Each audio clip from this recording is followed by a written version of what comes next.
part, but I really hate it. He's smiling though. Hate this shit.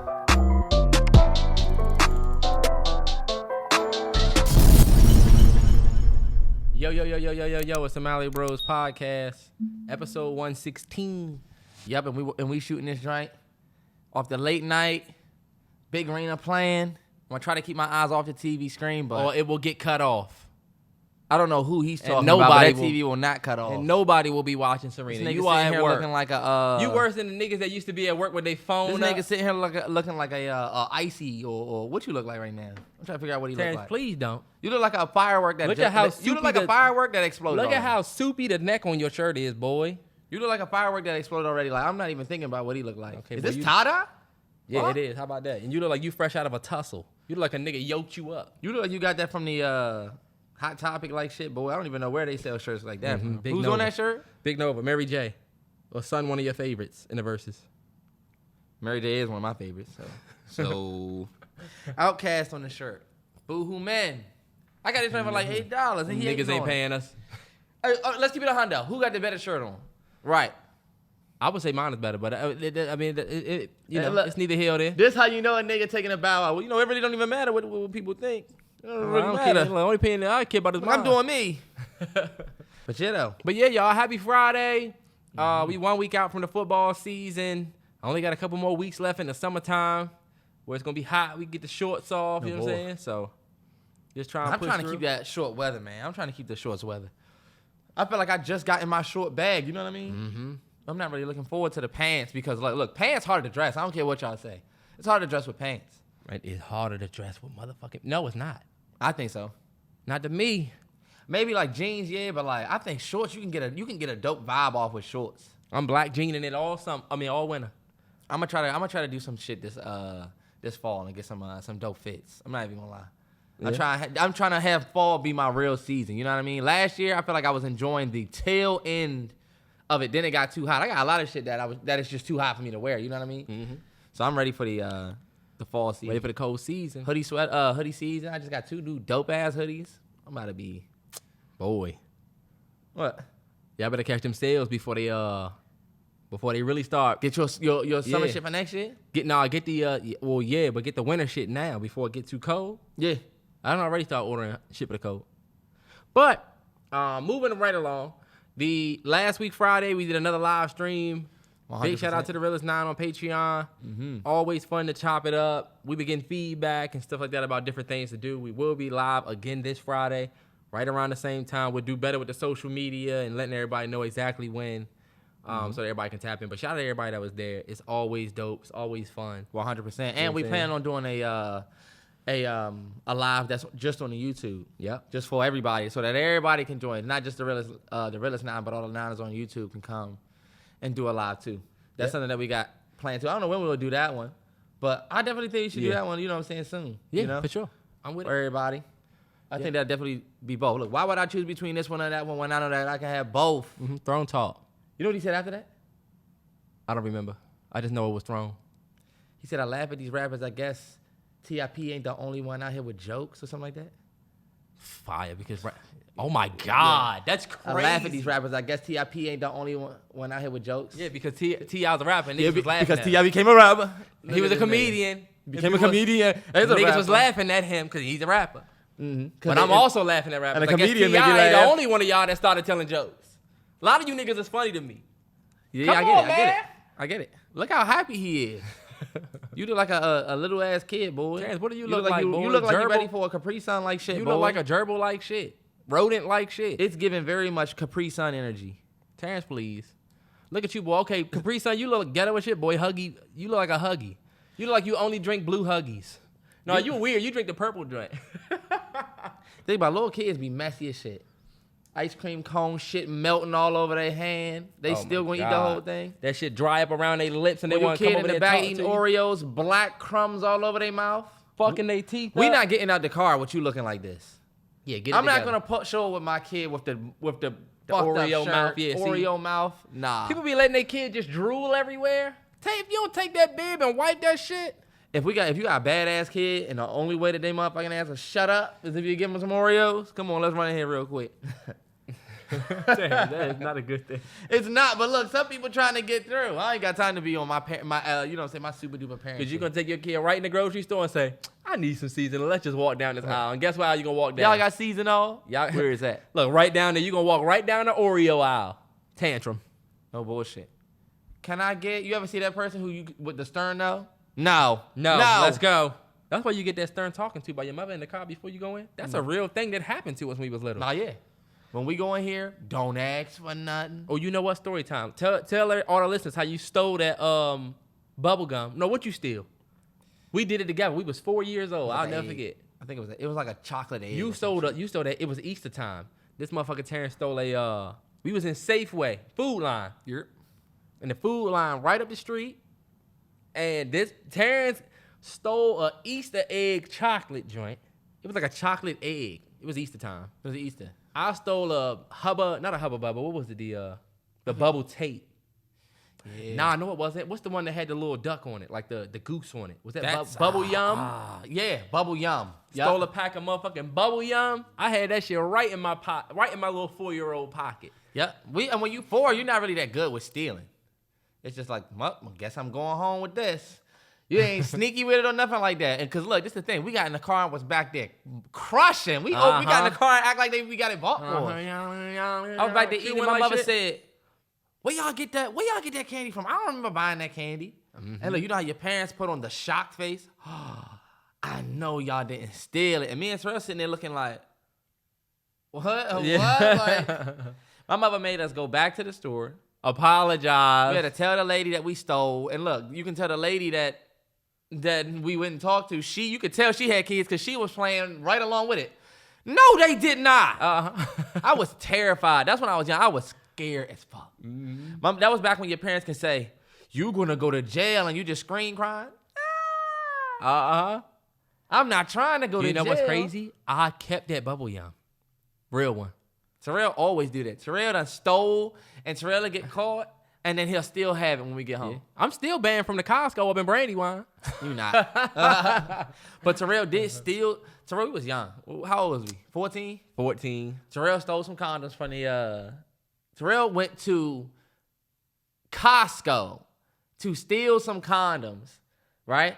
So this man is busting open the Trojan blue joint. He stole, but look, this is the thing. You get in the bulk size joint, the 64 pack. This man is busting open. You can't do that. They don't even have condoms like that in stores like that no more. Them big joints, they used to have a big selection. Now I don't have them. Not anymore. Probably because they had a bunch of U's walking around that joint. Look, Terrell basically put a grip of condoms, and look, you know what he told me? Me and Terrell used to be always on some together shit. So he did ask something. He said, I think I'm about to go back there and get some condoms. And I said, man, this Costco, I said, you see these black balls in there, remember? Yeah. I said, you see these black cameras? They about to get you. And Terrell was like, they don't even be looking at them. They don't be looking at them. Sounding just like a thief. They don't be looking at them. So Terrell went back there. He told my father he was going to go back and get something else. Oh, I forgot something. Mm-hmm. Went back there because it was just me, Terrell, and my dad. He went to the back, came back. This nigga had on cargo shorts. This was back when Wiz Khalifa had everybody wearing the cargo. The cargos, the army ninth grade. joints. Yep. So Terrell came back, and I said, you got him?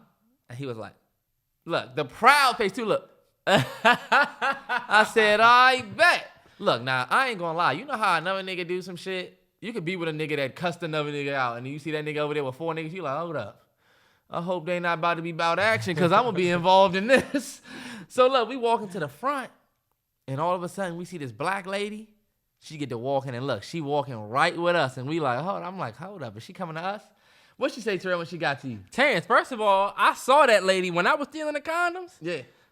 And I was 14. I was just trying to figure, I had never put one on before. I said, you know what? I'm about to go steal some.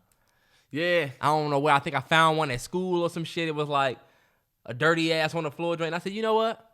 I never really put one on like that. I'm about to go and get some. I'm about to get some. I didn't take 2. I took 12. Terrell, and that's the part. Terrell took 12 condoms. I mean, Terrell had the line of them. The Steve Harvey joint. Love don't cost a thing. 12 out the front pocket. Yeah, like the long strip of them joints. And look, that lady You said she saw you? She was right next to me looking at shit. That was when I first learned about secret shoppers. Oh, damn. She was low-key working for Costco's, but she was like looking at candy when I was in the box. Okay. She went around the other side, and when she went around the other side, I knew she probably could still see me through the little joint. And when you think about it, she letting you steal. She letting me steal, yeah. So that she can look, because when she came over there, she probably said, got the open pack, I'm on the way. She met Terrell up at the front. She went around, when I walked away, she probably went and saw that I took him. Uh-huh. It's crazy because it's crazy what my life became after that. I ended up working and doing shit like that. Wow, that reminds me when I stole a condom from me and Trey used to steal condoms. That's what we used to steal. No, don't say that, Terrance. I've only stole condoms one time. Well, I stole condoms from Walmart. And I remember this dude was like, look. I used to steal candy. Worked there, and look, I remember when I had the condom box. I took all the condoms out, and I put it under this thing. I put it like under. This dude went over there. He was looking. And I said, that bitch ass nigga ain't going to find it. He ain't going to find it. And he didn't. I walked smooth out of that joint. Terrance, hold on, wait. Our stealing days was way earlier. Hold on, wait. Let me say this real quick, though. Finish the Costco joint. But yeah, I walked into the front. She grabbed my arm and said, I saw what you did, and I know what you have. Come with me. No. Is that your parents? I will never forget. Terrance and my dad had already walked out of the front. Yeah. And I'll never forget my dad looking back and being like, who is this lady that's with my son? And coming back and saying, what's going on? And she was like, sir, he stole. My dad looked at me with the most disappointed. I was so embarrassed. My chest was hurting. What's about to happen? She took us into the back office. My dad was like, oh, come on, Terrell. All right, let's go. That's how my dad is. He did. Let's take him back. Yeah. What's about to happen? You better hope they don't lock your ass up. Yeah. Uh-huh. She was like, we're not gonna press charges because he's young, but he can't come back to the store for such and such years. 2 years. 2 years I was banned from the Costco. Mm-hmm. But what they didn't tell you is she said, I'll take him back. Gave her the little 6-pack back. Kept 6, went home with 6.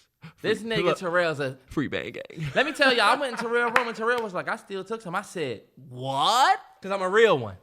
A real? You think that makes you a real one? Y'all not gonna pat me down? I'm still skating with this joint. I said, damn, can you imagine if he would have put the 6, or gave the 6 to the lady and she said, oh, thank you. And when you left, she said, did you think we're dumb? Give me the other 6. Sir, do you see what type of son you raised? And now we'll press charges. It'll be 4 years now. Let's do this again. Booting the computer back up. Right, that was back in 2009, bro. They had that old ass computers. Damn. But you know what, Terrance? Our thievery days, we were some fucked up kids. Me and Terrance, you remember what we used to do in the motherfucking Safeway? Remember back in the day, you could go to the gummy worm joint? Oh, yeah. Them joints was free. You just for us. Open the joint, put the tongs in. We used to steal the fuck out of some gummy worms. Steal the gummy worms? Me and Trey used to steal the little bikes, the little toys that used to come with shirts. Uh-huh. I used to steal them joints. I used to be some thieves. Yeah. And let's keep it 100. That's something that I feel like is a big part of people's childhood. Yeah. And youth. Because for real, you're really not trying to cause any trouble, but you don't have your own money. You know if you ask your parents, they're going to say no. Mm-hmm. And you just feel like, damn, I really want this. And that's how you learn that it's not good to steal. Yeah. For real, you learn that it's not good to steal from actually stealing, getting in trouble for getting caught. I got caught a couple of times. It's embarrassing. It is embarrassing. And it makes you not want to do that shit again. I stole from the Alucard at school, and she was like, do you think I'm stupid? You stole from the Alucard? Yeah. What you steal? 10th grade. Butter Crunch. Remember they used to be up on the joint? Nah, yeah. I picked the joint up and was standing around, and I was getting ready to walk away, and she was like, hey, you think I'm stupid? I was going to pay for. I was like, I left my money at the... And I said, hold up, I'm going to go get my money since you think I'm stealing. Now this nigga walking around the cafeteria. Dodged the fuck out. No, I just dodged the fuck out of it and never went back. Never went back? Look, you in the line the next day. Uh-huh. With the side eye. Let me get a... No bullshit. But I think it was so much going on, she didn't notice me the next day. Oh, okay, yeah. You know what's fucked up? What? I can't steal now. It is against my whole way of life right now. I just believe in karma. You know what I'm saying? 100. So like, even at the self-checkout, I could be getting the smallest. I could be buying a motherfucking chapstick that if I just put this in my pocket right now, nobody will see. Bro, I was literally at the CVS. It was pouring down raining that day. I got hand sanitizer, toothpaste. I got a new toothbrush. And I wanted to get this brush that I would use in the shower to brush my hair. When I got up there, it didn't have no type of barcode on it, right? And I'm like, damn, I can't scan it. And I said, maybe I'll go back and get another one. But then look, it's like that devil on your shoulder. Sitting on your shoulder just was like, nigga, it's not going to go off if you can't even scan it. Just put it in your bag. The girl was all the way over there. I said, just put it in your bag in my head. And I'm like, nah, no way. I can't be at home using it. Or I can't, every time I see it, I'm going to know that I didn't like, I felt like I'm taking that from somebody else. Yeah. So I just left that joint right on the scan joint. Like, it's funny you say that. I cannot steal nothing. I can't either. I can't. My pride won't let me. Shout out to everybody that go to self-checkout and can just, you know what I'm saying, rock. Yeah. I can't, and then carry over. I can't do it no more, especially after work. And I used to catch people stealing all the time. And I was going to say that this don't got nothing to do with me now. This is how I've been. Yeah. Like, ever since I used to work at the Christmas tree shops, like, I could not steal. Yeah. And they had the platinum shit to steal. If you're going to steal, if you work at Bed Bath & Beyond or something like that, that's the perfect job to steal from. They got little shit for my toilet to keep my toilet from plugging up. I'm going to steal this. Coming home with new cups, coasters, tongs. You coming home with... You got a brand new whisk. Yeah. New can opener. You can take anything out of that joint. But we learned our lesson from stealing back in the day. 100%. You just your moral compass take a little time to get north. Sometimes it take a little minute. Sometimes it takes a little minute for you to get right. Look, sometimes you gotta live and learn. Some of y'all are still stealing, and it's cool. My only thing is this: the older you get, when you get caught, it's not a good look, bro. I just believe in karma. I feel like I feel like now I could take some shit. I could take some shit. I know I could work some too, but I always think, you know what? I'm gonna do this, and then some shit gonna happen. I'm gonna be like, I should have never fucking. But my thing is, think about how you would do it. You know what I'm saying? Considering the fact that you've already been caught, you've worked in a store, you got a lot of experience. If you've never been caught before, you might be a little careless when stealing, or you might be a vet. Some of y'all are some veterans. Look, I've been stealing since I was young and still at it. And this is what people Pack do. a gum, please. I was watching this TikTok with this lawyer, and she was like, "Don't use self-checkout because you could miss the scan, and they could catch you." Because this is what people do. You already on this little camera, so we know what you look like. Yeah. We watching you steal. We know you didn't scan that. We got you bringing your basket over. And you swiped for some of it, so we got some information from you. Your name is Terrance. They gonna get you. Damn, yeah, they got a wide angle camera on the front of that bitch. A lot of people don't think that these stores be having it. I'll never forget this little boy was in CDs back when we were still selling CDs. Yeah. I watched him take a CD, walk around. He looked at me funny. I said, nigga stealing. This young motherfucker about to steal. Because I know that look. It was J. Cole, Forest Hills Drive. I watched him peel the plastic open. I said, get your ass out of here. Get out of here. I said, where's your parents? I'm here alone. This motherfucker stood outside the Best Buy. Waiting for and then look, these two random people walked out, and then he walked with him. I said, that's that motherfucker parent. I should run out there and say some shit, but I'm going to let him rock. I used to be the dude, because this is the thing, you couldn't put hands on people, and we couldn't say that you were stealing because you still got it. But like, you were stealing, you put something in your pocket, like, we used to go up to people and be like, hey, bro, you going to pay for them headphones in your pocket? I can ring you out right over here, bro. Hey, did you want to buy those headphones? And I'm looking at you like, yeah. They start looking at you like, yeah.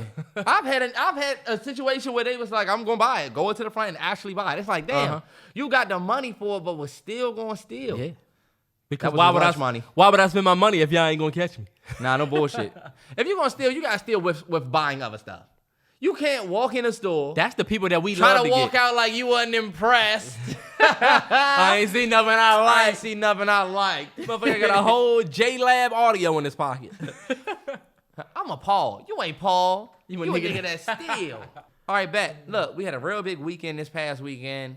DJ Khaled. God did. What an amazing Jay-Z verse that we got this weekend. Generational Jay-Z verse. And also the JID, the Forever Story, another platinum contender for Rap Album of the Year. Amazing album.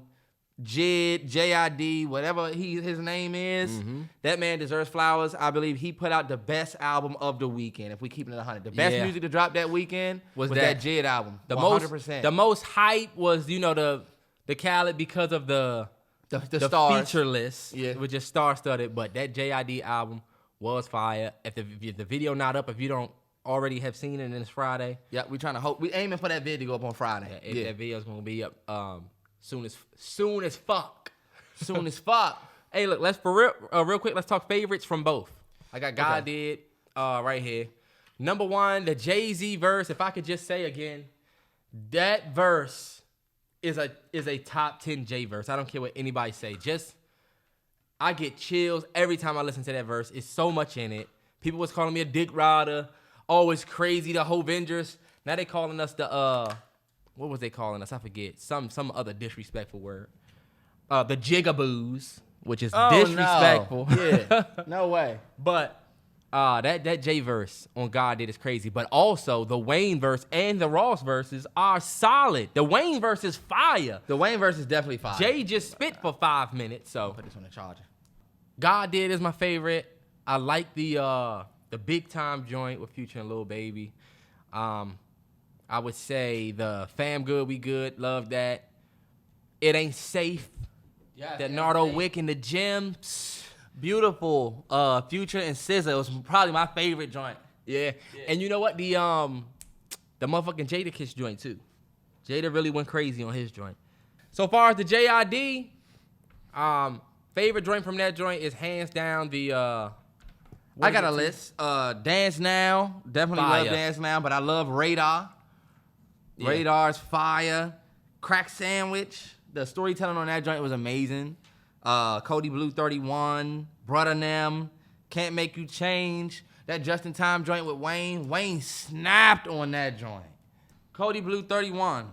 And I said that Just in Time joint, that Wayne feature on that was fire. What did I want to say about Bruddanem?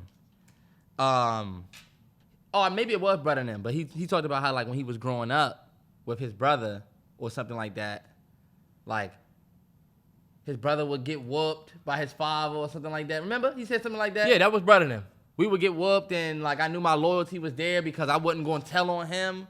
Y'all don't realize like my loyalty to Terrell started at that young age. Mm-hmm. And this is what I was going to say. Like there's people who don't believe in whipping their kids. Would you whoop your kids? Once upon a time, I said I was, but now, no.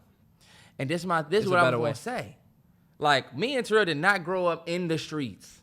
You know, we didn't live a life where if you aren't a certain way, or if you ain't respectful, or you ain't this, then you get a discipline from the world that you live in. Mm-hmm. A lot of people come from that life.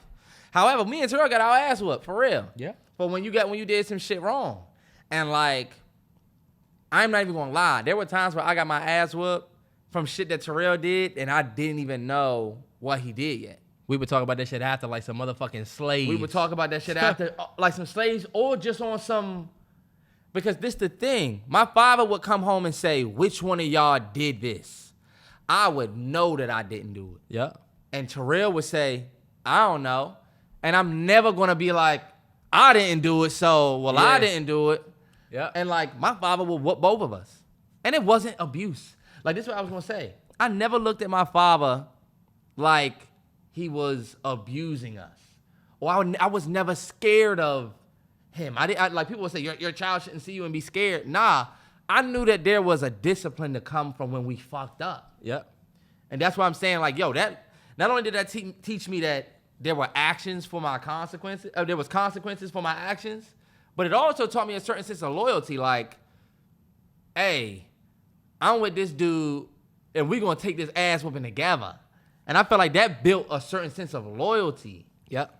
I always think if I didn't get my ass whooped, would I have the same loyalty? You know what I'm saying? Yep. You look at it and you say it's bad for you to whoop your kids, but low-key, I felt like that shit did me straight. I was scared to fuck up because I knew the actions wasn't that my dad, it was just, I'm going to probably get an ass whooping. Think about it. You never said my dad's going to, it was like, I'm going to probably get in trouble if I do this. I'm going to get in trouble if I do this shit. It really don't matter. My mother, my father, I got my whoop by my granny before. My aunt hit me a couple of times before. Yeah. We You know what? these These new kids that, and I don't want to call it gentle parenting or soft parenting, but basically not whooping your kids' ass and reasoning and teaching them why. Because a lot of people, I talk to my girl about this shit all the time because she do all of that shit. But let's go, Rena won. Terrance, I don't give a damn. Happy for her. You working? There's a lot of people that whoop their kids' ass for shit that's their fault. If your kid, you know what I'm saying, you're not paying attention. You're doing some shit on your phone.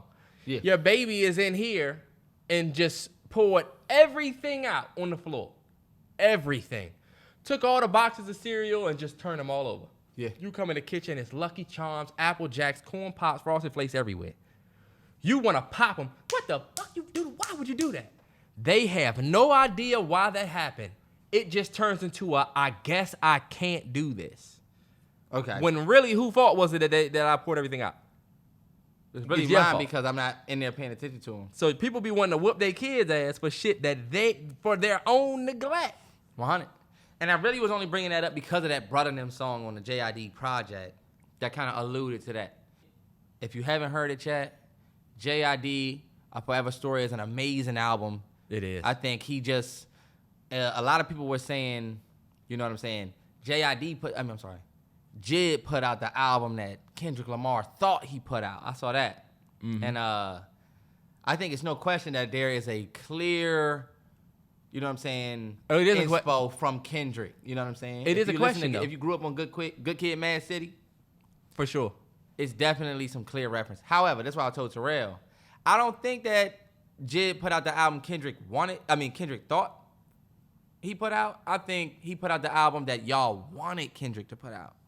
I think y'all wanted Kendrick to step back in that Good Kid, Mad City bag, but like he said, he's kind of past that in his career. But I think it was dope to have somebody like JID kind of give us that. Like, that was dope. Because it really did feel like we was listening to, like, something in the same universe as a Good Kid, Mad City. Yeah. And I think it is a question. There are people that don't see the Kendrick influence, which I don't get. But when I growing up on Kendrick, as JID did, because he said something about Section 80 when he was growing up, like in high school. Yeah. But there's 100%, it felt like a Good Kid, Mad City vibe. We talking about when you grew up, there's skits of you and other people asking, yo, what's going on? What happened? It just felt like that in that same reign. But I love that take because that is exactly how I felt. Yeah. It's what a lot of people wanted from Kendrick, but Kendrick is past that point in his career. JID is very much so at his post. I did my Section 80. I did my,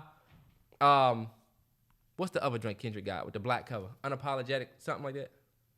The, Overly Dedicated. Overly Dedicated. Yeah. I did my Overly Dedicated. I did my Section 80. Here's my Good Kid. I feel like JID is at that point. Nah, no bullshit. 100%. This is such a great album. Yeah. And we haven't seen the best of what he's going to do. That's true. You know what I'm saying? Yeah. But I do feel like Kendrick, you do have a Kendrick influence at some point on this joint. But it's not a steal your sound influence. It's more of like a... Right. We can see where you came from influence. Right. Yeah. Some of the choices you make with like the jazz and some of the instrumentation, some of the flows, some of the small voice to high voice to, it feels like Kendrick, but it doesn't feel like it's Steph. He definitely has better vocals though than Kendrick. He can sing a little bit. Oh yeah. That what you call Can't Make You Change? Nah, can't Make You Change. Cody Blue. That Cody Blue joint. He been singing y'all like on that joint.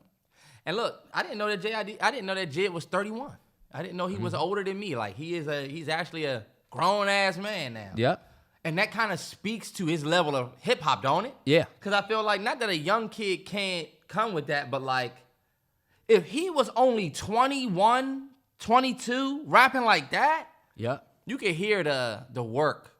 And you can hear like the I don't want to use the word wisdom, but it's a certain sense of like experience in his lyrics. You know what I mean? Yeah.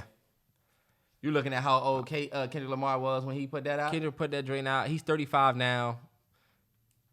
He was 25 when he put that out. He put out Good Kid. Wow. But the post 21, 22, that 25 to 30 age is where he did it. I wonder what you see, and that's the thing. What is the 35-year-old JID album gonna sound like when you got 10 years in the game? Nah, yeah. But we talking about a Kendrick that's post hella Grammys, post Pulitzer Prize. Nah, no bullshit. Kendrick is out of the game. Kendrick, I don't even think he wanted to drop another album. I think he dropped because niggas have said, when's Kendrick dropping? When's he dropping? But look, I got one more TDE album. Yep. After this album, I wouldn't be surprised if Kendrick never dropped again. Because of the last shit that he gave us was him saying, I choose me, I'm sorry. Yeah. Well, the last thing I told y'all was that I'm choosing me. Right. I'm about to watch my kids grow up. I know how we can get him out. All it takes is for somebody to diss him. Mm-hmm. Kendrick who? Oh, we don't know who that nigga is. Next question. Yeah. He gonna be on his next verse talking about, next question, here's the lesson. No bullshit. But shout out to JID. Shout out to DJ Khaled. DJ Khaled is supposed to do, I think, 116 this week. Yeah. DJ Khaled's gonna get the number one probably. He probably will get the number one if the boogeyman don't show up again. Bad Bunny. Yeah. But shout out to both of them. They both put out great projects. Now, I do have a question about DJ Khaled that I wanted to ask you. All right. DJ Khaled's entire, you know what I'm saying, promo run, he's talking about they didn't believe in us. God did. And I was going to ask you, like, I seen a video where DJ Khaled went on the BTS of the Future and SZA Beautiful track. They doing a video. Future's like, that's how you rock? He's like, that's how you out here? He said, who okayed that? A $3 million watch? And DJ Khaled had on a $3 million watch. The Fat Joe joint, yep. And it made me think, like, yo, you're out here saying they didn't believe in us, but God did, right? And it's not that your art always has to imitate your actual life, but it really made me start thinking, like, wow, I wonder if this is a play. Like, if you got a $3 million watch on, it's not too many people that's not going to believe in you, you know? Mm-hmm. You got over 15 years in the game, you know what I'm saying? There's not too many people that think that DJ Khaled couldn't do this album. You put out 3 albums in the last couple years, you show, you know what I'm saying? Yep. You at a point now where I think that everybody would believe that DJ Khaled can put together an album, you know what I'm saying? Mm-hmm. So it made me think about, like, is this inspiration or is this like to sell a record? You know what I'm saying? Yeah. Is this hip hop, fish, and chicken? What's the difference? You know what I'm saying? Uh-huh. All of them Arab dudes that work up at the hip hop, fish, and chicken are like, yo, this is hip hop, fish, and chicken. Hip hop, fish, and chicken. I was saying this earlier. If hip hop, fish, and chicken, they got the chicken combo, biggest day on the wall. Chicken combo is like $15, right? Mm-hmm. Please. The fish combo is huge, but they sell over 40 different things, but it's small, real small in the menu. Mm-hmm. Even if you go to the Chinese spots, like the chicken wing combo, this. You know what I'm saying? So it's really like we just really trying to appeal to the ones that's way down here with nothing. Mm-hmm. You know? I got a $3 million watch on. There's really nobody that can tell me that I can't do anything. But to sell these records, like it really fucked me up when he was on that joint with Speedy, and he was like, it just really breaks my heart. Like, okay, now this is going to a different level. Mm-hmm. Like does it really break your heart, or are you really trying to just sell your album? That's what I started asking myself. I'm like, this is not no hate towards you because I respect the grind, but like, are you like pandering to like those without? You know? I want to know your opinion on that. Like, God is the ultimate rollout. 100. He has been since slavery. Yeah. You know what I'm saying? I like that. God is the ultimate rollout. Yeah. He's the ultimate rollout. The churches have been doing it for, you know what I'm saying? The message, they didn't believe in us, God did. Like, even the song where he says they counted us out, they didn't think that we would make it. Mm-hmm. But I know God did. That shit is actually, like, beautiful. That shit inspires me. Yeah. But DJ Khaled is 100% using God for the rollout. 100%. It does give a little bit of a hip-hop fish and chicken vibe. Because your music, your audience is you know what I'm saying? The ones without. Yeah. But that's the thing about hip-hop fish and chicken. Hip-hop fish and chicken markets directly to black folks. Yeah. But they don't eat that. They don't eat it. When the last time you ever seen them back there with a plate? But this Same thing with the Chinese. They don't really give a fuck about what the name is in front of my business. You know what I'm saying? I don't give a fuck. Oh, what we call it? Oh, we called it hip hop fish and chicken. You don't think they did that on purpose? But that's my thing. They named it that to sell some shit. Yep. But they don't really give a fuck. You know what I'm saying? Chester's place. Mm-hmm. Chester's in there. And he gives a fuck about this place. You know what I'm saying? Yeah. That was the barbershop we went to when we was young. But like, and Chester was the lead barber. How dope was that? Yeah, his chair was all the way in the back. Chair was in the back. Just like a real barbershop. Yeah. Our barber's named Q. His chair was in the front, but he was legit. There wasn't no barbershop. I don't remember. I didn't think nothing about the barber. He was legit. But it's just like, you know that these people have a real purpose for what they doing. They really believe in what they selling. Even like the smaller businesses that sell food, they believe in their shit. My thing is like, do you really think that they don't believe in you? Or are you just saying that? And if you are, like, to me, what's next? Because what was he saying before this? It wasn't God did. It was like something else. DJ Khaled has said so many different things. I forget what he was saying before this last album. I don't know, y'all. That's just a question that I had. You know, I'm not accusing, or I'm not saying that he's, you know what I'm saying, being a culture vulture, but like, you know what I'm saying? It's definitely feeling like a little hip-hop fish and chicken, because I'm not really inspired anymore now that I'm like, all right. I see what you doing. It's almost a joke. It's almost like you funny. It's like we laughing at it, yeah. You like funny. Even Speedy was laughing when he said, they really don't believe in us. Like there's people who really, he's laughing at you and he's not inspired. He's like, wow, look at this man. Like, it's like even the album cover with the you crying. It's almost like fun. It was funny. I hate the album. I hate the artwork. Yeah. But it's almost like funny. Yeah.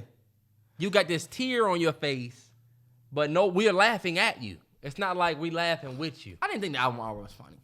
I did not like it. We have a stark different opinions on album work. But what's crazy is that the album ended up being good. The album was definitely good. 100%. Yeah. But that's actually an interesting take. And it made me think about how he felt the last album, with it being with him like talking about Tyler the Creator, you know what I'm saying? And like being upset that Tyler the Creator beat him out. Yeah. It's like, whoa, you really give a fuck about this shit. Right. You know? Is that you actually really give a fuck about this. So like, are you trying your hardest now to He wanna say another one. You know what I'm saying? He wants to go number one so he can say another one. It's just like when you said Jay-Z don't talk like that no more. You won't see Jay-Z saying, nobody thought I would get here like that. I'm just gonna tell you that I'm here now and I used to be here. Yeah. Nobody's gonna tell me. This is the reason why I'm here, but nobody believed in me. You're not really hearing that much. I'm not giving an interview saying, yeah, nobody thought I would make it. Nobody thought that. Nigga, I got $1 billion now. I'm not talking about that no more. Right. What did he say when we was talking about, we was listening to, me and Terrell listened to Smile. What did he say, The money. 100 M's, what did he say, like, he said something like, everything in the rear view mirror is, what I got in my rear view mirror is further than the objects in my rear view mirror is further than they appear. Yeah. Or something like that. Cause he said, like, I'm 100 M's up. Like, I'm not even, the things in my rear view mirror are so far away. Like, y'all think I'm still worried about that? Yeah, they're further than they appear. Further than they appear, yeah. Obviously, my rearview mirror are further than they appear. They're not closer to me. Like, I'm still not harping on that because I'm so far away from. I'm so past that old me. Yeah. That I'm not even worried about that. That's so far back there. It's definitely, look, they didn't believe in me, but I made it. That's inspiring because there's a lot of people who don't believe in a lot of people. And it's a lot of people who don't even believe in themselves. When y'all say they ain't believe in us, you talking about that motherfucker that's in the mirror. There ain't nobody out here that really don't believe in you, bro. It is. That's not true, Terrance. But look. A lot of people were saying that Khaled album was going to be trash. And I guess that's what he was talking about. But you can make your album. Yeah, but you can't say nobody don't believe in you. Yes, there's people that don't believe in you. There's people that don't believe in you, but like, they don't. I guess.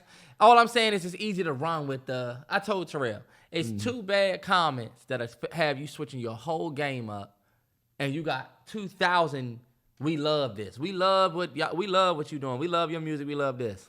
One person says, why she always screaming when she sing? I'm out. And now you're like, maybe I shouldn't scream on this next one. Maybe I shouldn't. It's a crazy thing how we look at the negative shit, even when it comes this big, you know? And now we live in a world where the negative shit is praised because people don't like people do not like, this is a fact. People do not like when somebody is getting too much love for something. Unless it's a person that everybody likes. Yeah. Soon as that person is like hype about it, you know what I'm saying? Somebody could post their biggest accomplishment. It's people that will, bro, we've seen it before. People will like post that he proposed, whatever, and they'll either shit on the groom or the groom to be or the bride to be in some way, and that takes off. Yeah. Top comment is them saying, really, that ring? You seen my man that posted his girl? His girl posted this is what was crazy. I don't know if y'all seen this, but the girl posted a picture of herself, like a video. Her boyfriend, let me see how this nigga set himself up.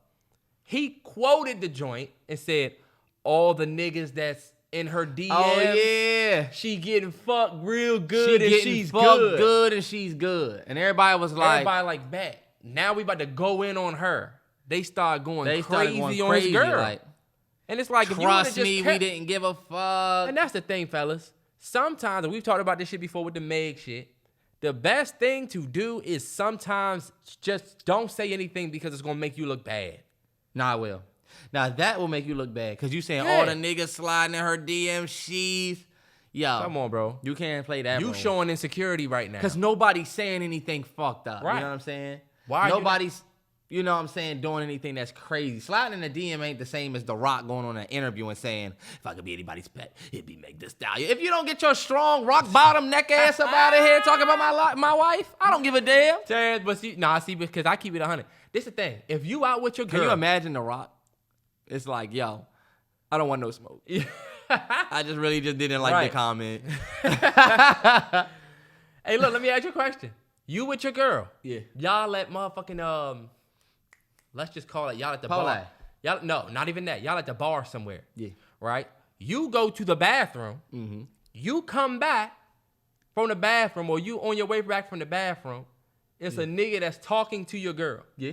Talking to her, and you can see her like, nah, I'm straight, nah, I'm good, whatever. Or let's say your girl is somewhere, somebody stops her, or let's say let's do the bar example. You at the bar, I'm sorry, we'll switch it up.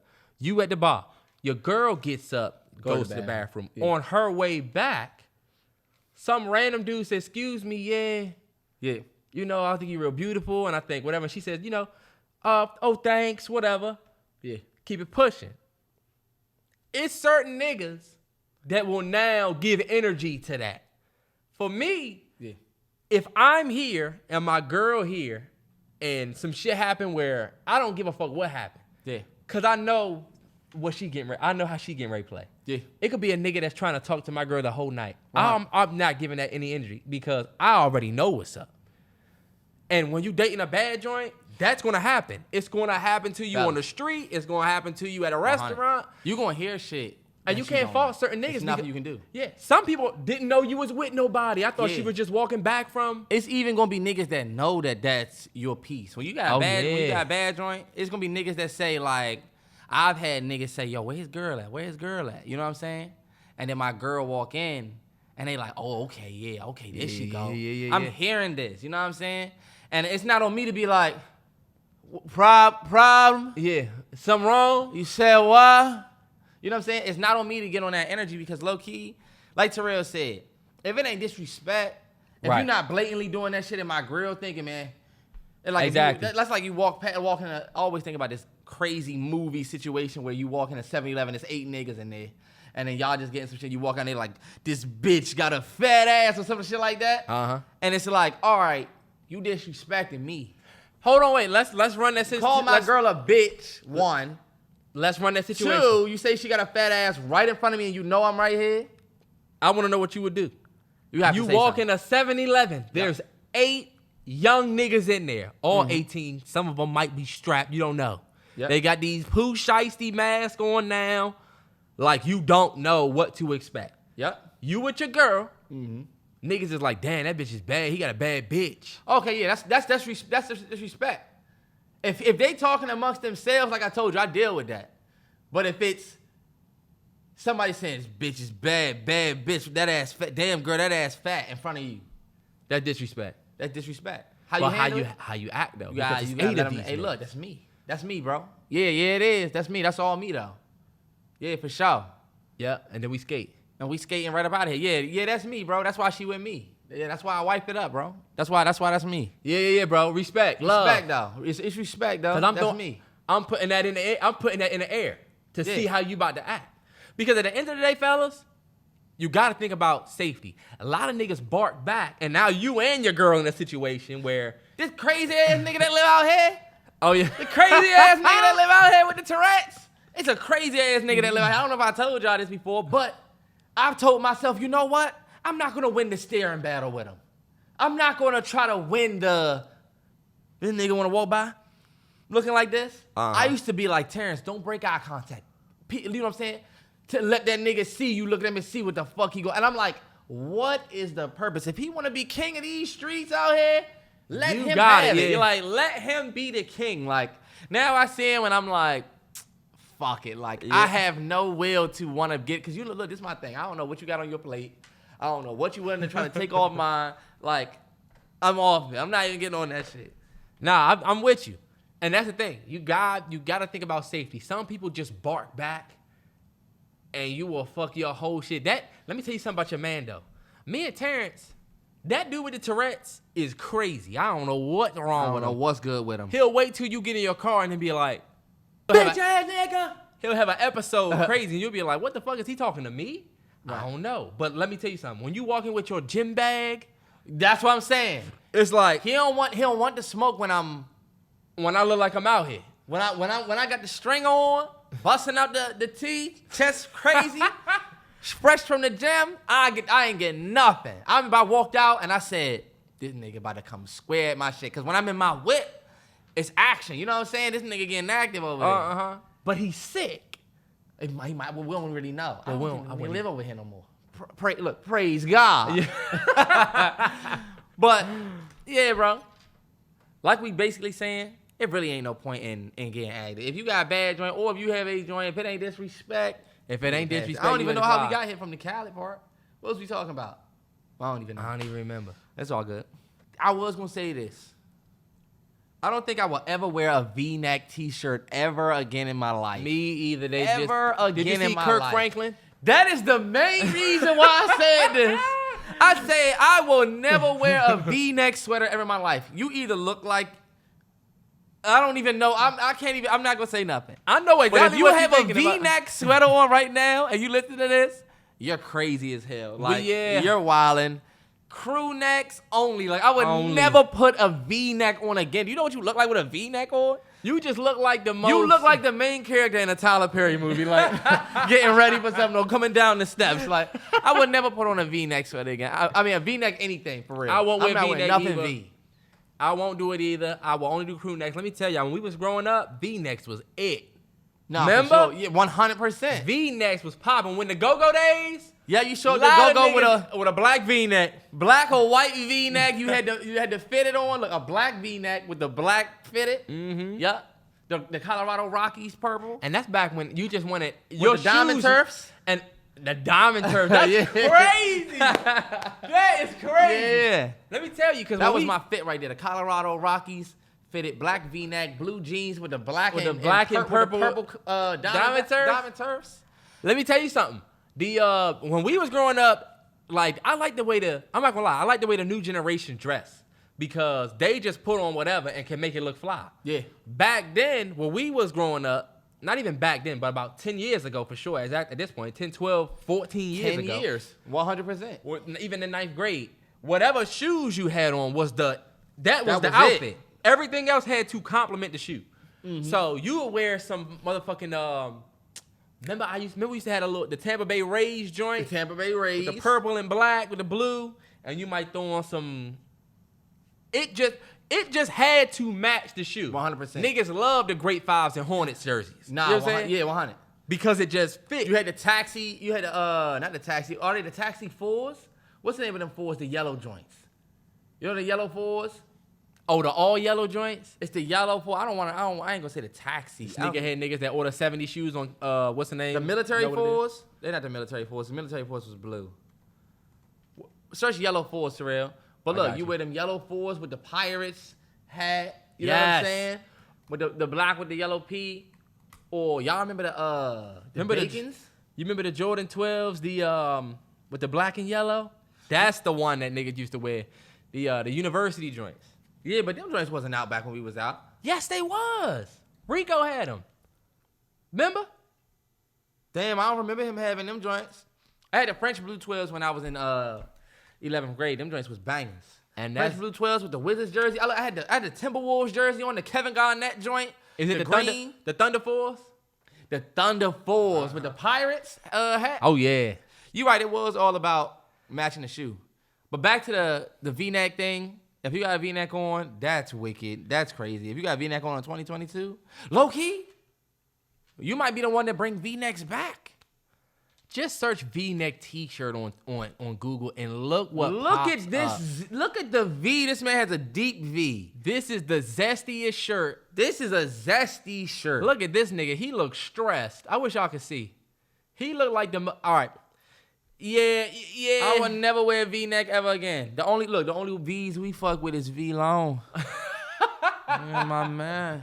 That's another shirt that I'll never wear. That's y'all niggas got we think you got the plain tee on. That's why you niggas keep doing that? Yeah, turn around. So we can see the big fat ass V. V-long. I will never wear that V-long shirt. Never. I think I'm away from wearing brands. Like I would never wear a shirt that says Gucci.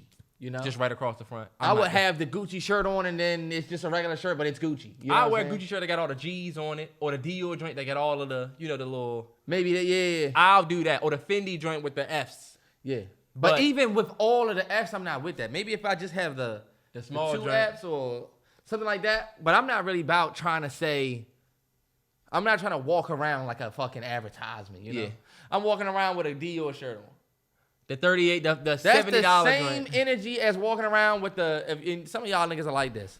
If you walk around with just the Superman emblem on your chest, just the Batman symbol on your chest, come on, bro. That's just you not a a good whole look. adult. It's not a good look. Some of y'all be grown ass niggas with the Superman on your chest. You still a comic book nigga? And you remember them niggas you were coming into the store and have problems? Yeah. You got a problem. You pissed off about an order. And you got the Batman hat on with the Batman fitted? Where did you get this from? GameStop? When in the world did you get this hat Nigga from? shop at Hot Topic and said 1, 2, and 3. Let's go. I'm gonna take all of them plus the t-shirt to match. If you got the Batman hat with the Batman shirt on, you're wicked. You must be going to Comic-Con. What's the stop motion joint that you used to like? Stop motion? Coraline? Coraline. Love that movie. That's a top 10. I don't even know why I thought about that. Movie suggestion of the week early. Hell no. If you want to fall asleep and be terrified. If you want to watch one of the best, especially if you smoke, if you want to watch one of the most, so you about to send me down a whole crazy line on that. I'm not gonna do it. Terrance loves that movie. movie. On topic. That movie Coraline is one of my favorites. One of the best animated movies ever. Bro, do you know what the theories are behind that movie? Terrance. We need a whole episode of Terrance on Coraline.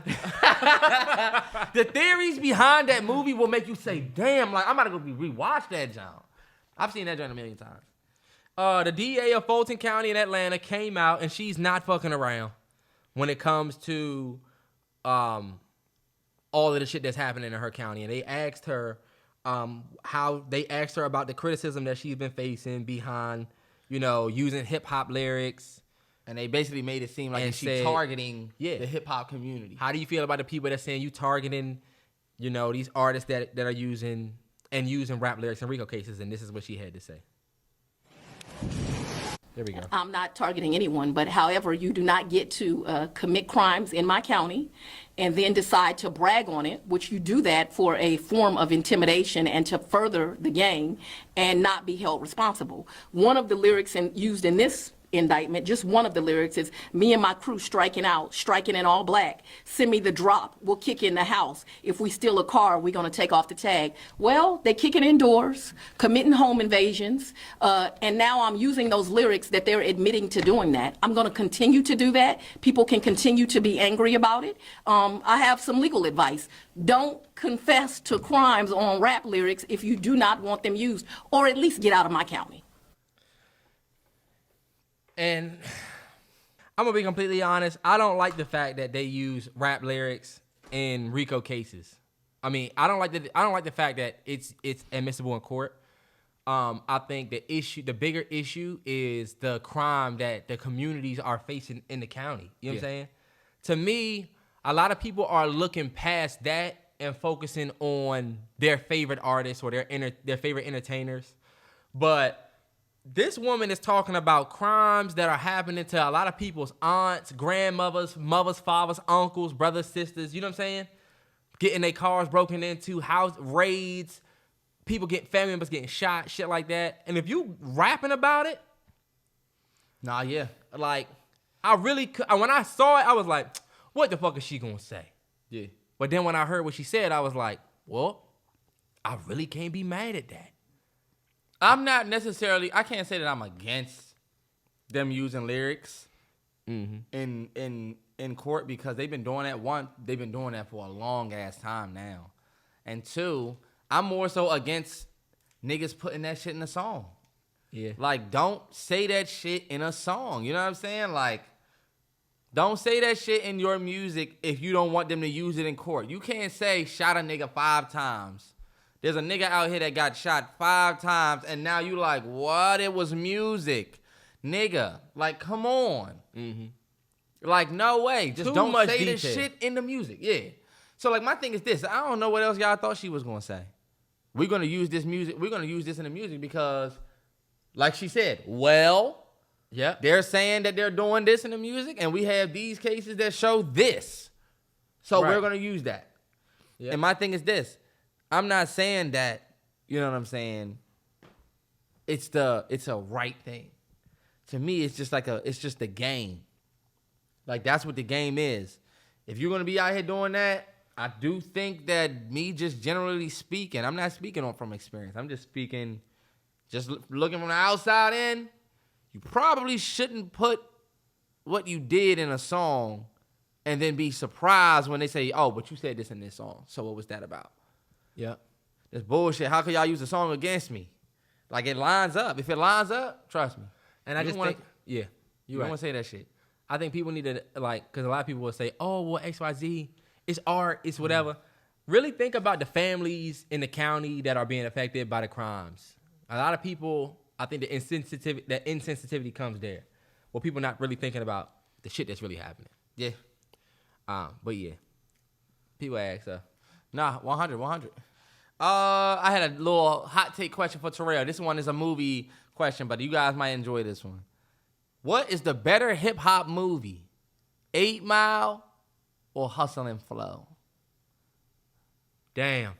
And I told Terrell, I said, man, what a question, because here's my opinion on it. 8 Mile had the bigger cultural effect, but Hustle and Flow, I believe, is the better film with performances and shit like that. You know what I'm saying? Performance-wise, 100% Hustle and Flow. However, think about it. Stomp the Yard is a better film than You Got Served. But You Got Served, low-key, somebody can say, nah, You Got Served is better because of the cultural impact. If y'all don't know what You Got Served is, believe it or not, it had all of us dancing back in 2004 and 2005. It had everyone dancing. I would not say that Stomp the Yard is better than You Got Served. As a film? No. Terrell, come on. If heaven was a mile away, would I pack up my bags and leave this world? Come on, bro. They was hustling for Emerald and dancing. Nah, no bullshit. But look, it was very like a music video. Think about this, though. With a bunch of... Stomp the Yard was unbelievable compared to You Got Served. Nah, Stomp the Yard was... Terrance, it's no way this nigga with a bag making good. Sorry. See, you're saying that, but there's no way that Omarion would have bad of a show. They You know what had I'm saying? chemistry from the gut, from the get. See, now you talking about like Terrance, Megan Good was cinematically, Stomp the Yard was the better film. Come on. Writing wise, Stomp the Yard was better. Terrance, You Got Served was the better film. You see, now we arguing about the wrong thing. But you see, All right, it's hold on, the wait. same thing with 8 Mile. Let's and, go back to that. Yeah. 8 Mile to me Is the You Got Served of this. is the While Hustle and Flow is the stuff. And I ain't gonna lie, Hustle and Flow, let's keep it on. I told Terrell this. Both movies won an Academy Award for Best Music in Film. Like Best Song. well, yeah. 3 6 Mafia won for Whoop That Trick. No, they went for Hard Out Here. You know it's hard out here for a I thought pimp. they won for Whoop That Trick. Let me I double think check. what's her name just said that. I think Queen Latifah just said that when they won. She couldn't believe they won, and honestly, In my life, I done seen some crazy things in the streets. 3 6 Mafia won for It's Hard Out Here for a Pimp. Hard out here Yep. for a pimp. That's crazy. Oh, she did say it's hard out here for a pimp. Yep. And Uh, of course, Eminem won for. Eminem won for. Oh, well, now let's keep it a hundo. Eminem song for Lose Yourself. 100% better. That's 100% better than Hard Out Here for a Pimp. But I do think, all right, I'm gonna go ahead and pick. I'm gonna say the better movie is Hustle and Flow. Hustle and Terrance, I don't know about that. 8 Mile is such a great triumph story, and it doesn't involve like I'm getting rich. It's the at your level they don't believe in you, and you prove them wrong at your level, and it's not this. It wasn't like I struck gold. Like think about, we started with The Pursuit of Happiness. He low key worked hard as fuck and then got a dope ass job. You know what I'm saying? Yeah. 8 Mile is in its little way. He was living in a trailer park. He didn't get money. He didn't get to the point where he didn't have to live there. But just the triumph story that he had at his level, that shit was inspiring. It was. Like, but think about the elements of 8 Mile. There's certain elements of that movie that's just like, yo. You know what I'm saying? Think about it. He low-key won a couple battles in that joint that they said that he lost. You know what I'm saying? Like, the one against Lickety, smoke. I mean, he low-key, I'm sorry, that's what I meant to say. He lost. He low-key lost that battle. No, he didn't, Terrance. Low-key, I think he smoked. When you go back and look at that, I said that dude, what a crazy name is that, Lickety. He said, I'm sending these shots that are splickety, split, lickety. He was going crazy. Splickety, split, lickety. He killed Lotto. Lotto verse was crazy, but this nigga went crazy. But this my thing, though. You want to talk about unbelievability.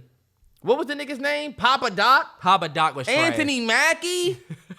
He was not a good rapper for real. He was trash. Go back and look at that Go first look Papa at Doc his verse. first Papa Doc verse was trash. It was terrible. Now think about this. The way they construct music in Hustle and Flow, I think it's no competition.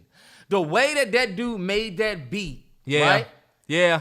And he was like, whoop that trick. That scene was amazing. The way he had to pull that shit out of Taraji P. And Taraji's performance was like outmatched. What's the white girl that was in it with him? When she finally hears her voice and they do the zoom in and she can hear herself. Oh my God!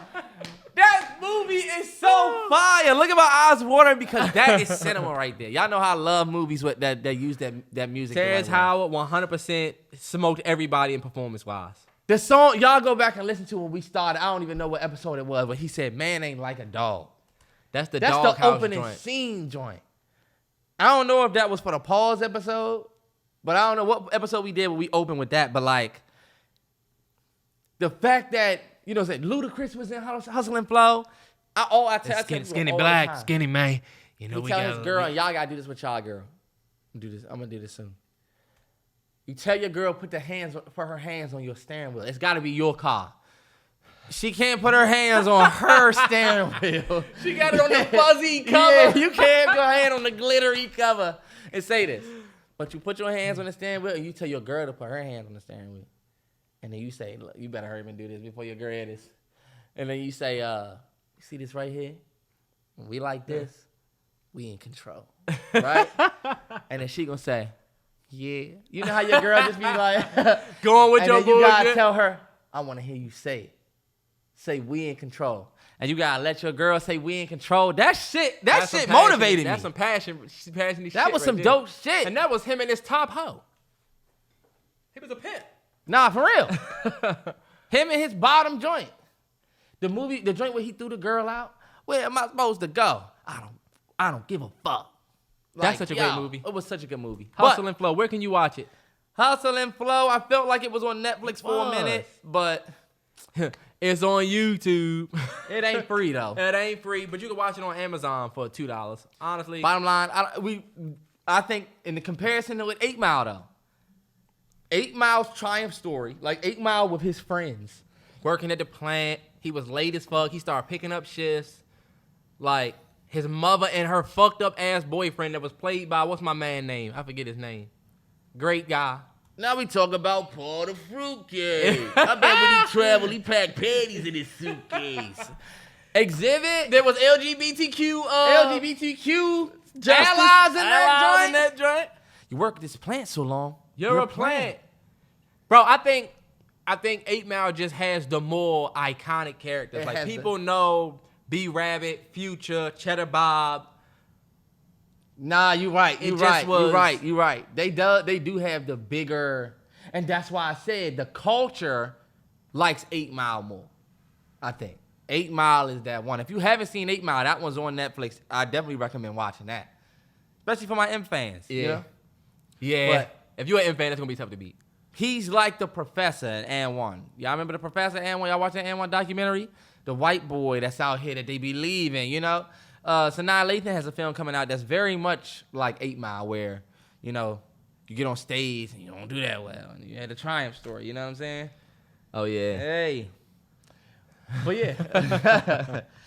That was definitely a funny one. I felt like that's dope. The film comparisons. It's crazy how we went down a rabbit hole and was talking about You Got Served versus Stomp the Yard. That's a good one. That is a good You one. know? Both dance movies we grew up on.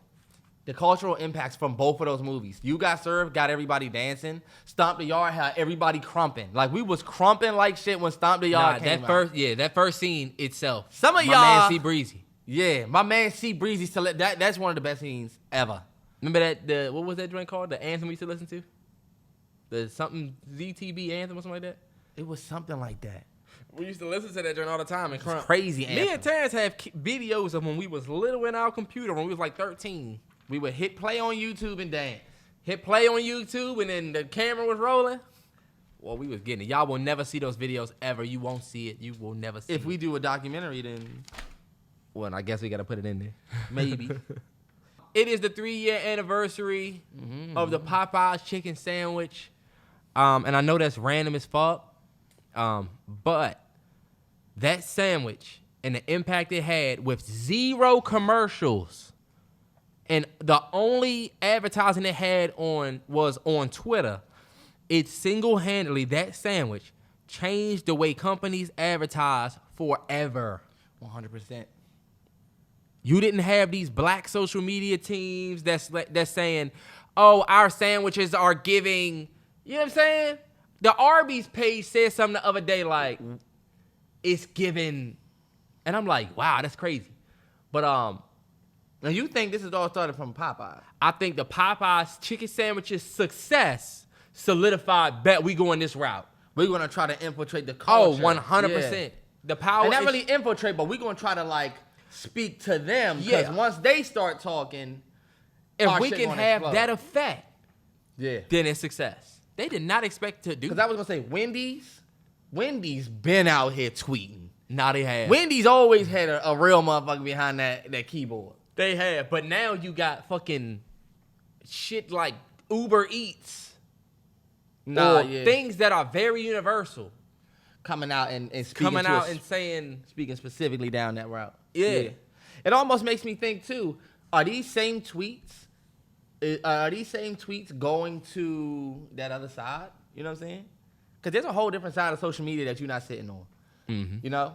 And when you pay attention to that side, it's easy to see how, wow, y'all trying to come sit with us. But low key, like, are we all in the same cafeteria? You know what I'm saying? Or Yeah. are they only talking to this table? yeah. And there's a deeper message behind that. Popeyes, McDonald's are everywhere. But a lot of times Popeyes, Wendy's are in places where it ain't that rich. You know what I'm saying? Sometimes they're in more so impoverished communities anyway. You know what I'm saying? Yeah. We just lost our Wendy's. And it's about to turn into a Cava. You know what I'm saying? Mm-hmm. So it's like, depending on where it's at. But the only reason why I say that is because Wingstop got a chicken sandwich coming out too. And I think they got a lemon pepper chicken sandwich, All buffalo. the flavors you can get from Wingstop, you can get the sandwich like that. I don't think I'm gonna do it though. That's crazy that you. I think what's even more crazy. Look, shout out Wingstop. Wingstop been tweeting too. They not playing another games. 3-year anniversary. It's also the 3-year anniversary of COVID. It's arguable that chicken sandwich. I stand on this. We all ran to the stores and got that chicken sandwich. It was and the next thing we got was COVID. Yep.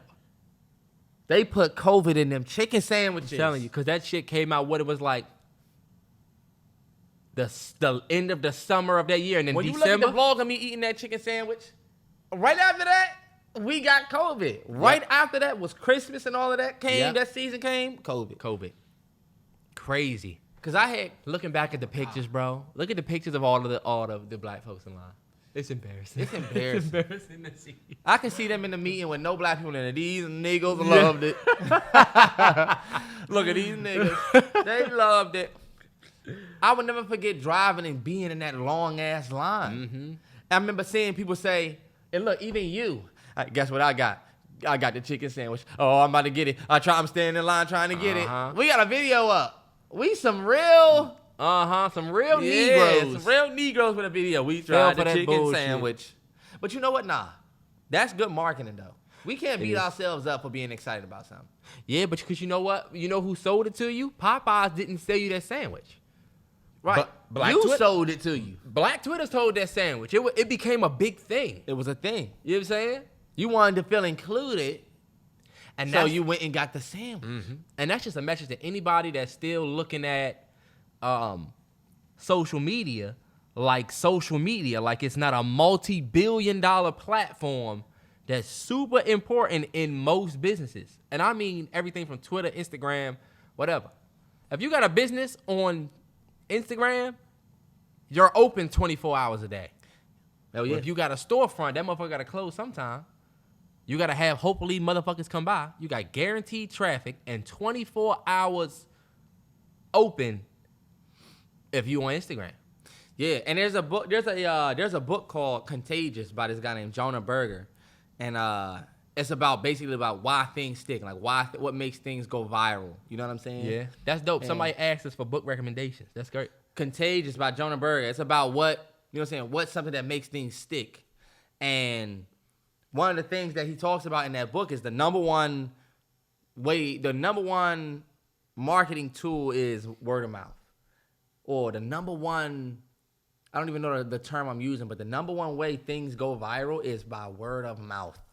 Literally everybody was walking around saying, yeah, so, hey, did y'all try that sandwich? Yep. You know what I'm saying? Mm-hmm. When people are talking about whatever you trying to sell like that, when people bringing that shit up in their circles, tweeting about it, word of mouth has now transcended from us walking around and being social to us being social on our phones. Yo, this random, but I just had the best chicken sandwich ever. You know what I mean? So, like, I definitely think Twitter is the new word of mouth for real. Yeah, and that's crazy. Because I can spread my word to my followers, not just my inner circle. Right. Your followers become customers at some point. Well, hundo. And it's easier to master, I'm selling some shit. Easy. But yeah, shout out to them. I don't even know if do they still sell that joint? The chicken sandwich? 100%. I haven't had it since that year it came out because, bro, you eat that joint now, you be burping that joint. I can't eat that joint now. Burping that fucking sandwich up all day. No way. No way I can eat that joint. And you're wicked if you can eat the spicy joint. Nah, that joint is fire, Terrance. But I'm just saying, burping up regular Popeyes is one thing. The spicy sandwich with the spicy sauce, when you bite into it, you got the sauce dripping down your arm. No. You gotta be resilient. You gotta show that Chick-fil-A resilience. Right. Chick-fil-A said, "Oh, what they got? A sandwich? All right, bet. We still open, and we not opening on Sunday, and we still gonna do numbers for years." Right. Now, it was I don't know if y'all know who he is, but it was a comedian named Aries Spears that recently came under fire He came out, and I think he was talking about Lizzo. He 100% was. They asked him. Yeah, and he was talking about how women, he was like, women shouldn't be. You know what, Terrell? I can tell you how to get to it. I want you to play it for him just so they can hear exactly what he said. It's on spiritual word. They post everything but the spiritual word. I'm about to say, they post everything but these a spiritual motherfuckers word. do not post anything. They like Shade Room 2. But I definitely wanted to bring this up just because I wanted to talk about what he said and why you really need to be careful about the things that you say and make sure that you're in a position to say the shit that you say before you say it. Nah, so, bro. all right, this is him right here. And the contradiction. Hold on, wait. You know what kills me about women is the hypocrisy and the contradiction. Let me just start this over. Hold on, wait, If T. you're I gonna- don't think this is it. This was after. Well, hold up. Nah, this is what I wanted to say, though. That's what I wanted to talk about. Care. Oh, you don't care about the other part. All right, Nah, bet. that's the part I want to talk about. My thing is this. If you're going to start your sentence by saying, you know what I hate about women, you're going to get instant backlash. Yeah. Instant backlash. And you could be saying some good shit. It's just, all right, now you're setting them up like this. You're putting them on that side and basically saying, Yeah. you know, they're looking at you like, Yeah. you ever tell your girl, fellas, go tell your girl right now and say, you want to know what's crazy, something that women do that I will never get over? Like, I really just don't understand this about women. Look at her face. She gonna go straight detective, like straight defense attorney mode. defense attorney. What in the world is he about to say, you know? All right, well, let's Cause see. look, the ladies can say men, but fellas, don't do it. You won't get your point across. You won't get your point across. You will not. You know what kills me about women is the hypocrisy and the contradiction. Yes, queen, slay, queen. Yes, queen, slay. Yeah, girl, your confidence. Fuck diabetes. Fuck heart problems. Fuck heart disease, cholesterol. Y'all claim womanhood and about sisterhood and support for your sister, you know, when it come to that ridiculous shit. But if you really gave a fuck, why wouldn't you go, black girl, we love you. We love your confidence, boo-boo. But this ain't it. This ain't it. That's the real love. Y'all will jump on me for making jokes, but y'all won't fucking be real and go, sister, put the eclair down. This ain't it. It's treadmill time. All right, this is really all I want to talk about right here. Aries Spears. This is my thing for all my fellas, all my ladies listening to this. You can't be... You got to watch what you say. Oh, what do I want to say? I had exactly what I wanted to say here. You can't give advice on something that you don't display yourself. You know? Yes. You can't be the guy that's talking about a woman's weight and you're overweight. This is just, this seems so simple, but it is that. You can't be the girl out here that's saying, fat, I don't want this fat man, he fat. But you're fat.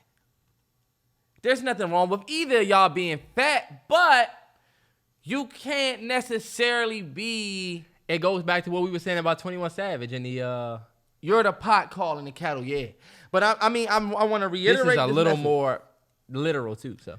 100%. It's like, we live in a society now where it's almost like people will judge. It's like people say their opinions and we turned all the lights off. So it's like people speak as if we can't see you, you know? Yep. You really got up here Aries Spears, who is really not built the best.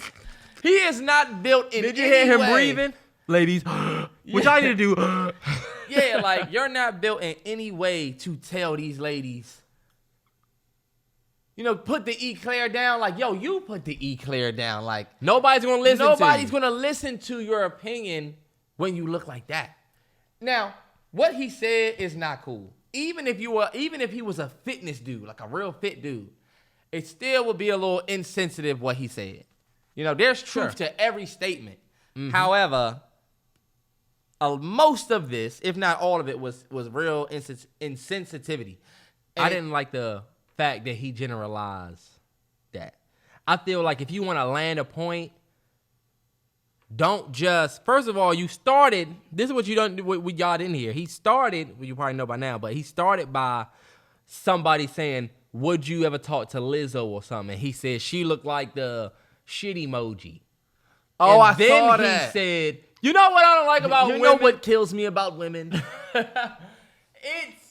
You just can't. You've dug yourself so deep in this hole. If you would have just started with that and said, you know what kills me about people? People. Is that The hypocrisy. Or you know what some women do? Words like Whenever you generalize all the way, you can't. Right, and them ones that ain't going to be the ones that speak up. Even ladies, when you generalize men, them ones that ain't what you talking about are going to speak up. What the fuck are you talking about? Soon as we see some men, she not talking about me. You know what I'm saying? Ladies, soon as you see some women, oh, I'm not in that song. Nah, Terrance, But when you say, a hit this dog is the gonna holla, you're not even hit. that's crazy. But I think more so you're going to get more backlash when you don't put some women. Yes, you that's say facts. women. Facts. Let me tell y'all what women don't do. Women do not bathe. Yep. It's going to be plenty of women that's like, this is so ridiculous, I have to say something. And that just goes to anything. If Yeah. you say Commanders fans or whatever, or if you could say anything, you could be talking about any group. Yeah. When you generalize that, Put everybody together. if you're going to say that, you got to at least be put together. If you're going to say, man, these people don't want to work out, men do not want to work out. They just want to sit around all day and do this. If you're a built working out fitness nigga, we could be like, this nigga trying to, you know? We not going to have, we got some shit that we can say back, but like low key, we see you just mainly speaking your life. We got to But find you a not- different insult. We can't insult you behind what you talking about. Because it looks like you're speaking just your life, you Right. know? You're inspired to work out, all right, whatever, that's him. But when you the fat dude, and you talking about niggas don't want to work out, and we looking at you like, all right, well, what about you? Once you can line it up for that, you're taking an L. You taking a Like- massive L. That's literally all I wanted to say is look in the mirror first before you make your statement. A lot of y'all out there with your profile picture up and your media, and it's a picture of you in there, and you know you ain't you know you like this nigga. That's what I'm saying. I'm not going to be out here talking about some of y'all don't even know how to, some of y'all, look at y'all crowns in the back of y'all head. Some of y'all balding in the back. I'm not going to say You that. got a little male pattern in your They're side. gonna put up a couple videos of mine, like look at this nigga turn around dancing with the round mound back there. But just know I'm working. Just know I'm working.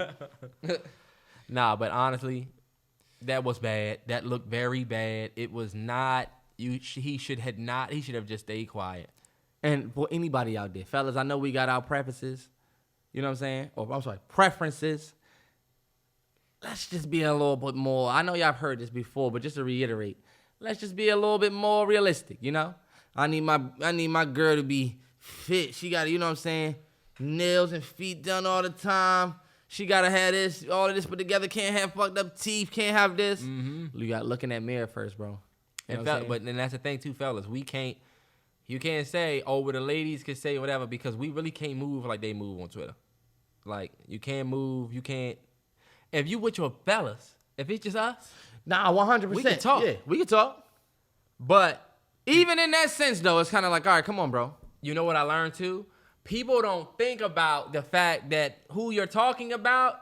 Think about it. If you with your friends and you say, man, these whatever, you're with all your men and you say, women don't cook no more. This new generation of women, they ain't even in the kitchen. Yeah. They're not in the room with you. Nah, and you're if they right. were in the room, you might not have said that way.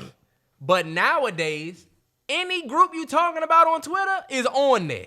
They're right They in there. the room with you. So guess what? That's where the smoke comes. That's why you got to move different. That's why you gotta just. Be honest.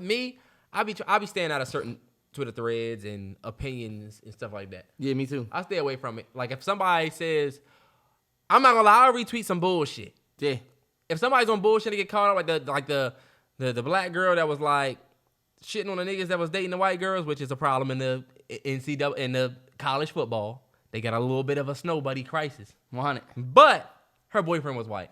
And it's like, all right, this is just blatant hypocrisy. I'll favorite and retweet, Just but stay I away from stay it. out of them threads. I stay out of I it. think dudes have these. I think these days, some guys have that king mentality. It's like a king mindset. Remember like Game of Thrones, Robert Baratheon.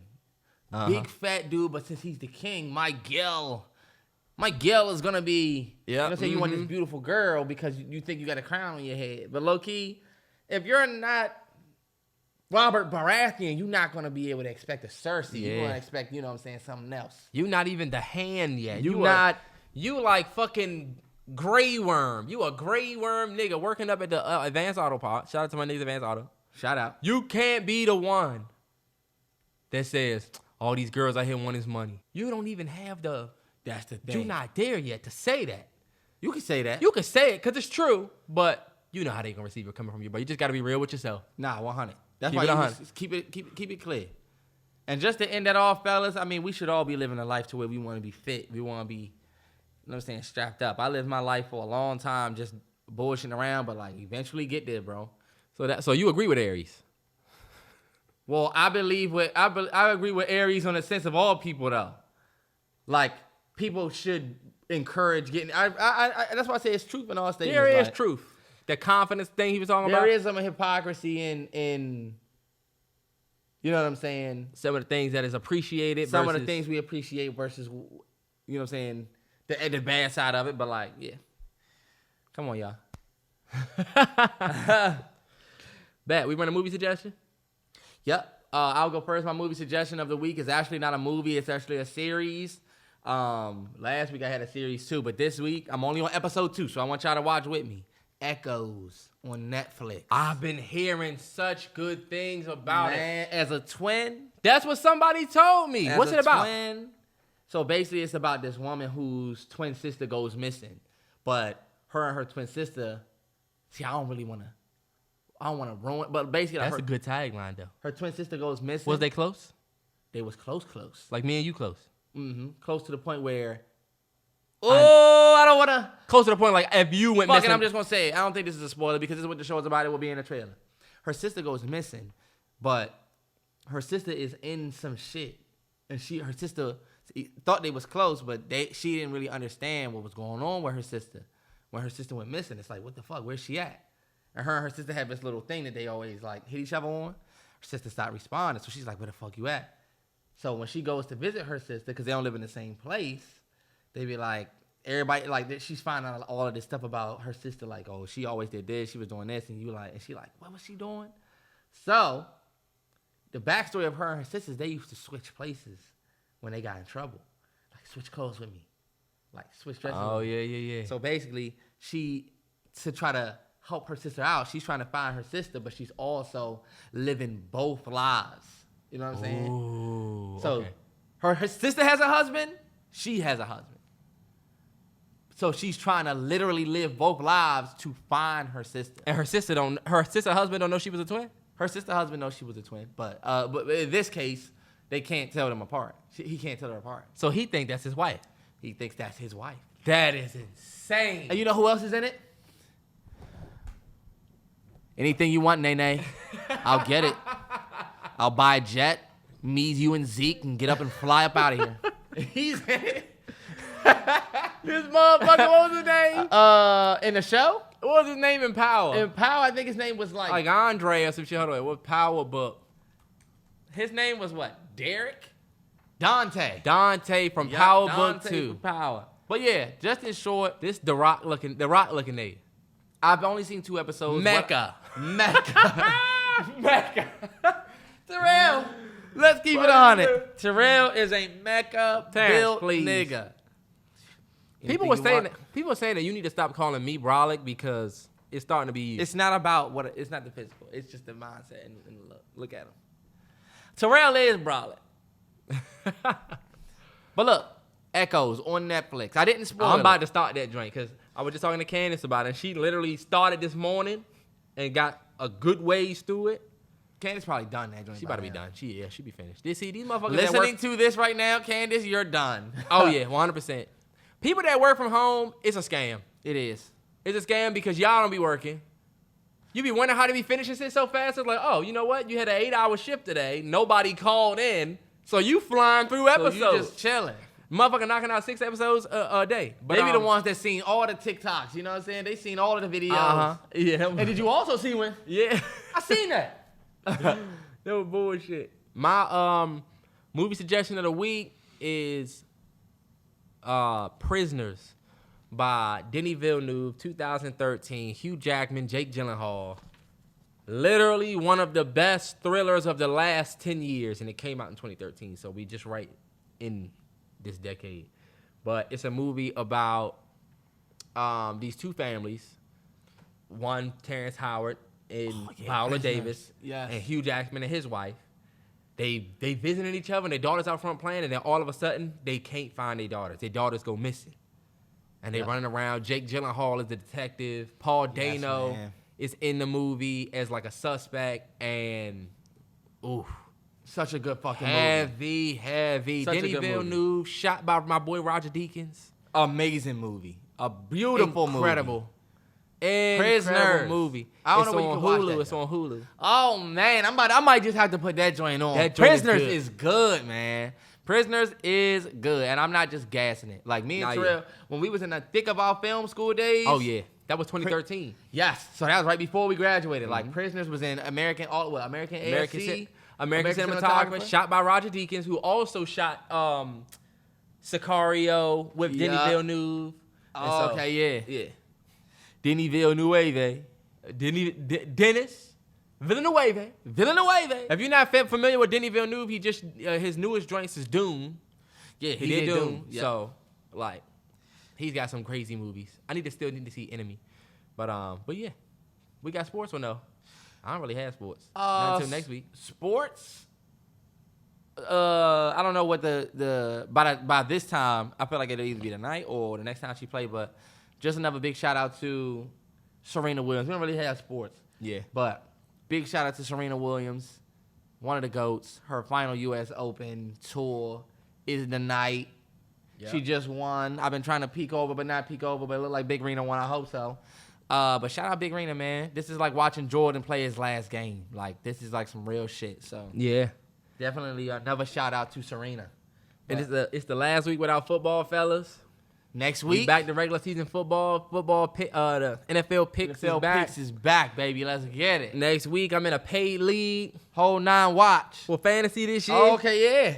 So I'm going to definitely be tapped in. Man, fantasy football about to fuck up your whole NFL experience. I told you, I don't play fantasy football anymore because that shit just had me stressing on a week to week. Do you know the stress of knowing the week started? Look, it's 1:30 on East Coast. It's 1:30. You know you didn't set your lineup. So, look, you got 2 gray slots up. You forgot that's stress enough. It is. And then you getting your hopes high thinking your 6 players can match up with his 8.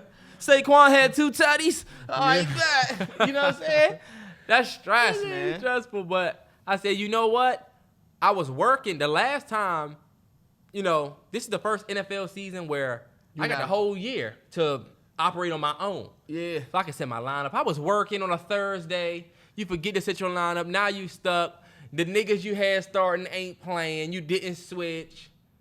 And so it's way easy. It's going to be way easier for me. Even when I worked, I managed to see every Redskin and Washington football team game. That's because Terrance had hella Sundays off. I worked it. I pimped it. I can't do Sunday. Church, yeah. I can't. I didn't say church because I ain't Church is my day for the Lord. Because look, if you do that, fellas, I gotta go to church. You're not only lying to your job, you're lying to somebody else. That's not a good thing. I don't believe in that. Oh yeah, all right, you gonna believe in it when it's time. Remember you were doing the ashes? This is what we got for you. But yeah, I'm ready for the NFL season to come back. Whole 9 watch. Let's turn up, man. Y'all gonna see what I do this season. Number one. All of these niggas ain't number 1. Everybody thought that I was done. Are you still gonna do what you did, which is pick only pick the Reds? I mean your team to win. There's no way that I'm gonna pick against my team. So look, we play the Cowboys. Who y'all think I'm gonna pick? I'm picking us. I'm gonna have to take that L every week. I don't care. You picked y'all against the Chiefs last year. I said we gonna upset. No, fuck that. We almost upset the Chiefs last year. Y'all did, but then they start busting our ass at the end. You picked y'all versus Brady. And let me tell you, when you pick your team versus the odds, against all odds, when you winning against all odds is crack. It is. When the Nationals won the World Series in 2019, every week was like, I was like a crack fiend. 16. Yeah. We went out, won the wild card, won the NL series. Fucking like, yo. And then That they was counted us crazy. out every time. Every time they counted us out. Did y'all see the predictions that just came out for us against the Jaguars? My Commanders against the Jaguars, they got 10 out of 13 people picking the Jaguars to beat us. Fucked up. Like, damn, you gotta be some shit if they saying the Jaguar. I think I'm gonna go Yeah. with the Jags. What? Really? Really? No bullshit. guess, That man. Jaguars coming out there like, we could beat these niggas. Fuck that. But that's it for 116. Any closing thoughts? I had this story that I was gonna tell, but I'm not gonna tell it until next week because I want to practice it. I don't want it to be sloppy. But it's not a crazy story. It's not nothing whatever. But yeah. All right, bet. It's always been fun, y'all. Make sure y'all stay safe. Take your vitamin C. Y'all already know. 116 weeks. What a trip, right? Who Some of did it? y'all been here for every week. Who done it?